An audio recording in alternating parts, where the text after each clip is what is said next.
Welcome to our masterclass. We're gonna talk about ESG and stakeholder. Do you know what is ESG? Do you know what is stakeholder? Yes, stay with me, Marcus Nakagawa or Prof Naka if you want. And if you know, you have here below in our YouTube, if you are watching in YouTube, a free certificate. If you see, obviously, everything here in this class, okay? But let's talk about ESG and stakeholder, but let's talk a little bit about me. Yeah, this is Marcus Nakagawa here, this bold and beautiful guy. No, I'm just kidding. Yes, João and Helena, Dad, João and Jungson. Yes, very, very original because I gave my son to my dad. No. My dad names to my son name. Yes, very creative, huh? Yes, I'm a professor speaking. I have a lot of books and the newspaper. We sign a lot of these mentor, mobilizer, consultant. I love people and the planet. Yes, this is my signature, you know, like a slogan. Yes, I have a friend of mine, but I can talk with you in another video, okay? And this is my trait, that is I'm a visionary game changer. Yes, you can find me in the LinkedIn as Marcus Nakagawa. But I'm not here to talk about me, yes? I'm here to talk about ESG and stakeholder economy. But Marcus, but Naka, you know, we have a lot of words and concepts in this area, and we have here social and environmental responsibility, we have sustainability, we have environmental management and ESG. I'm so confused because we have a lot of this kind of concept and how I can deal with this, how I can use this in the corporate area. You know, it's not just about hug trees and take care of some monkeys, take care of kids and things like this. We are talking about business. But to talk about business, we need to know about all the environment, all the macro area that we are inserting our company in our segment of business. And this is how we can try this one. Yes, we start with these huge and the global risks that they did this kind of research, yes, in the World Economic Forum. Yeah, and they show, you can see here, all the risks that we have, not only in 2 years and for 10 years alone. And they just planned to know and to show companies what is the importance to deal with this kind of risks. It's the risk that probably will take money, will need investment, and this is the macro area that we need to understand. Here, you see in 10 years, we have the top 4, all the environmental issues like extreme weather events, critical change to Earth systems, biodiversity loss, natural resource shortage. So this is all the environmental stuffs and issues that we need to deal with. And the next one is the technological area that we are talking about misinformation and disinformation and all the EI and things like this that we need to deal with this. Okay, so this is what the scenario that we have here to understand what is going on. Yeah, obviously, yeah, this is just an overview of our issues to deal with, and the companies need to deal with this. Yeah, these are risks. Oh, Naka, what is a risk? It's a very important thing to companies that they, from this, they do all the things like a strategic plan, like create new products, new service, and things like this. Okay, you are following me? Yes, let's go to the next. But Naka, you know, we have a lot of problems in this world. We have a lot of things, but do we have solutions? We have solutions, or we are going to talk just for problems here? I'm not in this master class just to talk about problems. Yes, I'm going to give you some solutions. One of solutions is to implement the ESG, the environmental, governance, and social area, and the importance of the ESG in the companies. Yes, it's not something that is very trendy or something that is, just a one-shot project. Yeah, we need to take the ESG and put in the management, in the strategic of the company and things like this. Okay, this is what we are talking about. We are going to talk about the ESG, the environment, governance, and social area and indicators. And what is this? Okay, ESGs, it's not only for the investors report. Yeah, you have all these beautiful sustainable report based on the GRI, Global Report Initiative, that you show all these projects, social projects, environmental projects, the carbon, the net zero, and things like this. But the ESG, it's not only for the report, it's for the management. It's like a checklist for the CEO, for the CFO, for the all C-level, that is not only for the ESG team, not only the CSO, the Chief Sustainable Officer, to talk about this kind of stuff. Okay? It's not only for investor support.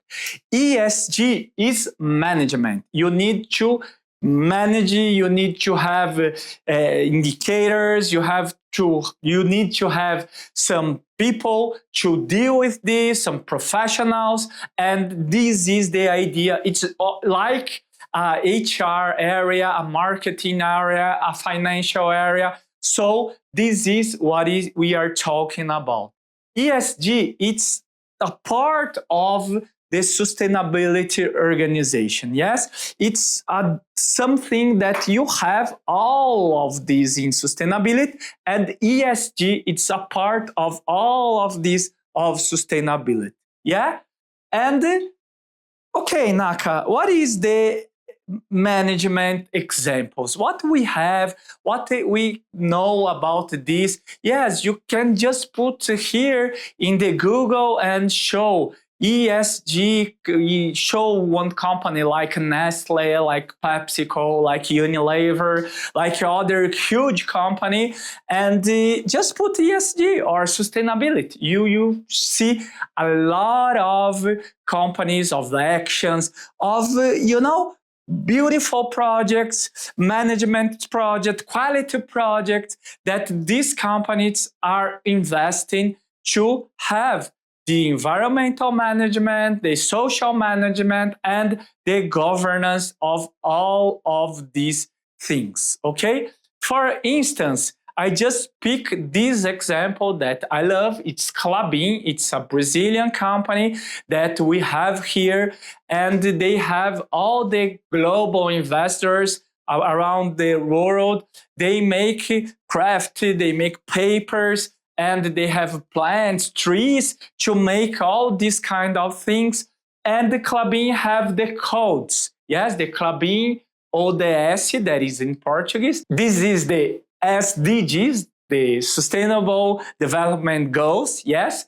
And this is what the idea of Klabin is, to have a dashboard of the main projects, of the main indicators of the sustainability, the governance, the social, the environmental issues that they manage. Yeah, if you know the importance of manage a car, if you drive a car, you know that you have a lot of things, and you need to know the speed, if the fuel is okay, and all these stuffs. Imagine a CEO that have all of these indicators, not only the EBITDA, not only the profit, they need to have some other indicators like water indicator, carbon indicator, net zero indicator, the satisfaction of their employees, and all these social and environmental things. And they need to know all the governance of this kind of company indicators. Yes, this is what Klabin do every year. They just checklist and they manage these indicators. And this is one very important thing that all the companies are doing. It's not a trend. That is the point. Yeah, because every place, oh, ESG, it's a trend. I'm doing ESG today because I love trees. I will save the planet. No. The idea is about management. Yeah, we need to manage all these indicators.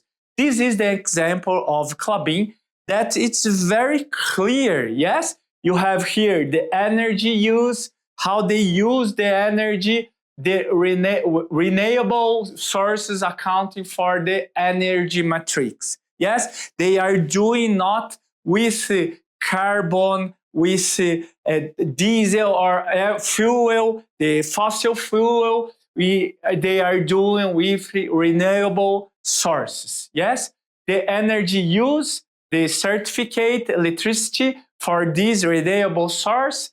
The water use, yes, they use a lot of water to plant, to transform trees in paper, in craft, all these things, and to reduce specific consumption of industrial water. Yes, they have these goals to achieve, yeah? And they not only, again, the EBITDA, not only the profit, not only the financial goals. We are talking about environmental goals. I just pick here the environmental, but they have also the social one. Yeah, waste, zero destination of industrial waste to landfills. Yes, this is the number. This is all the things that they have in their dashboard. Climate change, to capture 45 million tons of CO2 from the atmosphere. Yes. So they have all these dashboards for climate change products and things like this. This is the idea of managing all the things. Okay? Are you see? This is Embraer. Yes, it's a huge company of jets, of airplanes, and everything of this.